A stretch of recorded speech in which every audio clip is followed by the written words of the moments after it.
చూసే ముందు ఒక లైక్ కొట్టి ఓం నమఃశివాయ అని కామెంట్ చేయండి.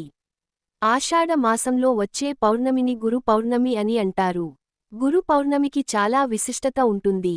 పౌర్ణమి అంటేనే లక్ష్మీదేవికి ప్రీతికరమైంది. అయితే ఈ గురు పౌర్ణమి రోజున లక్ష్మీదేవితో పాటుగా గురు స్వరూపమైన సాయిబాబాను పూజించి కొన్ని విధివిధానాలను పాటిస్తే ఈ సంవత్సరం అంతా మీ కుటుంబానికి ఐశ్వర్యం కలిసి వస్తుంది. గురుపౌర్ణమి వచ్చేలోపు ఈ వీడియో మీ కంటపడిందంటే మీరు ఎంతో అదృష్టవంతులని చెప్పవచ్చు. ముందుగా ఈ వీడియోకి ఒక లైక్ కొట్టి మా ఛానల్ని సబ్స్క్రైబ్ చేసుకోండి. లైక్ కొట్టడం మాత్రం అసలు మర్చిపోకండి. హిందువులు అత్యంత పవిత్రంగా జరుపుకునే పండుగలలో గురు పౌర్ణమి ఒకటి. ఇంతటి శక్తివంతమైన గురు పౌర్ణమి రోజున ప్రతి ఒక్కరూ గురు స్వరూపమైన సాయిబాబాను పూజించాలి.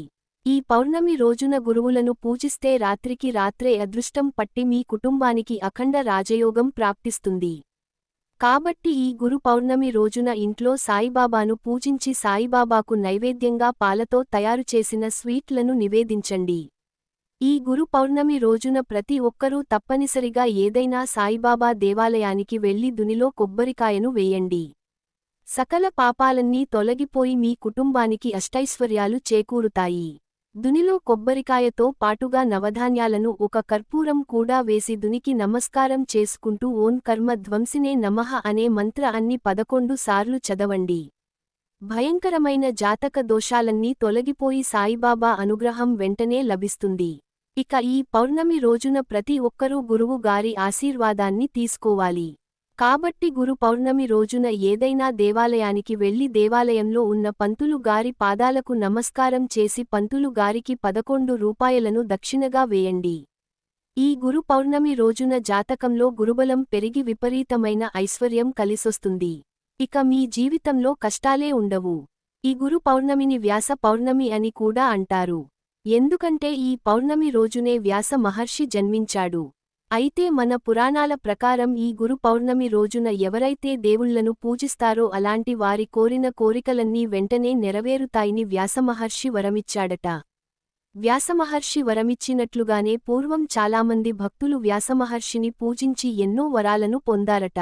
అయితే వ్యాసమహర్షిని పూజించలేని వారు గురు స్వరూపమైన దక్షిణామూర్తిని పూజించిన దత్తాత్రేయుడిని పూజించిన సాయిబాబాని పూజించిన కష్టాలన్నీ వెంటనే తొలగిపోయి కోరిన వరాలను ప్రసాదిస్తాడని స్వయంగా ఆ వ్యాస మహర్షి వివరించాడు.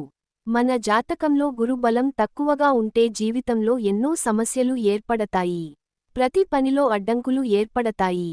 ఆర్థిక సమస్యలు అనారోగ్య సమస్యలు వెంటాడుతూనే ఉంటాయి. అలాంటి వారు గురు పౌర్ణమి రోజున ఇంట్లో దీపారాధన చేసి ఒక శక్తివంతమైన మంత్రాన్ని చదవండి. ఆ మంత్రం ఏమిటంటే వ్యాం వేద వ్యాసాయ. ఈ మంత్రాన్ని 21 సార్లు జపిస్తే జాతక దోషాలన్నీ వెంటనే తొలగిపోయి వివాహ సమస్యలు, ఉద్యోగ సమస్యలు, ఉద్యోగంలో ప్రమోషన్లు రావాలన్నా ఈ గురు పౌర్ణమి రోజున ఉదయం స్నానం చేసి నానబెట్టిన శనగలను దారానికి గుచ్చి ఒక దండలాగా తయారు చేసి దత్తాత్రేయుని దేవాలయానికి వెళ్లి ఆ శనగల దండను దత్తాత్రేయునికి సమర్పిస్తే వివాహం కాని వారికి త్వరగా వివాహం కుదురుతుంది. అలాగే ఉద్యోగం లేని వారికి ఉద్యోగ ప్రాప్తి, ఉద్యోగాలు చేసే వారికి ప్రమోషన్లు లభిస్తాయి. మీ పిల్లల విద్యలో బాగా రాణించాలంటే ఈ గురు పౌర్ణమి రోజున దక్షిణామూర్తి స్తోత్రాన్ని చదవండి. మీ పిల్లలకు మంచి విద్యాబుద్ధులు ప్రాప్తిస్తాయి. జీవితంలో గొప్ప స్థాయికి ఎదుగుతారు. కుటుంబంలో కలహాలు, భార్యాభర్తల మధ్య గొడవలు ఉన్నవారు ఈ గురు పౌర్ణమి రోజున ఓం శ్రీ గురు రాఘవేంద్రాయ నమః మంత్రాన్ని 21 సార్లు చదవండి. భార్యాభర్తల మధ్య గొడవలు తగ్గి ప్రేమానురాగాలు పెరుగుతాయి. దత్తాత్రేయని స్వరూపం మేడి చెట్టు. కాబట్టి ఈ గురు పౌర్ణమి రోజున మేడి చెట్టు కింద ఒక చిన్న ముగ్గు వేసి ముగ్గు పైన ఒక నెయ్యి దీపం వెలిగించి మేడి చెట్టుకు ప్రదక్షిణాలు చేస్తే విశేషమైన శుభప్రయోజనాలు కలుగుతాయి. కుటుంబ సమస్యలన్నీ వెంటనే తీరిపోతాయి. ఈ గురు పౌర్ణమి రోజున ఆ పరమేశ్వరుడు యోగ నిద్రలోకి వెళ్తాడట. తొలి ఏకాదశి నాడు విష్ణుదేవుడు యోగ నిద్రలోకి వెళ్తాడు. అదేవిధంగా ఈ గురు పౌర్ణమి నాడు ఆ పరమేశ్వరుడు భక్తుల పాపాలన్నీ తన జటాజుట్టంతో బంధించి యోగ నిద్రలోకి వెళ్తాడట. కాబట్టి పౌర్ణమి రోజున ఏదైనా శివాలయానికి వెళ్లి శివుడిని దర్శించుకుంటే మనం తెలియక చేసిన పాపాలన్నీ వెంటనే తొలగిపోతాయి. ఇక విశేషంగా ఈ పౌర్ణమి రోజున తులసి మొక్క దగ్గర దీపం వెలిగించడం, రావి చెట్టుకు ప్రదక్షిణాలు చేయడం చేస్తే లక్ష్మీనారాయణ ఆశీర్వాదం సంపూర్ణంగా లభిస్తుంది.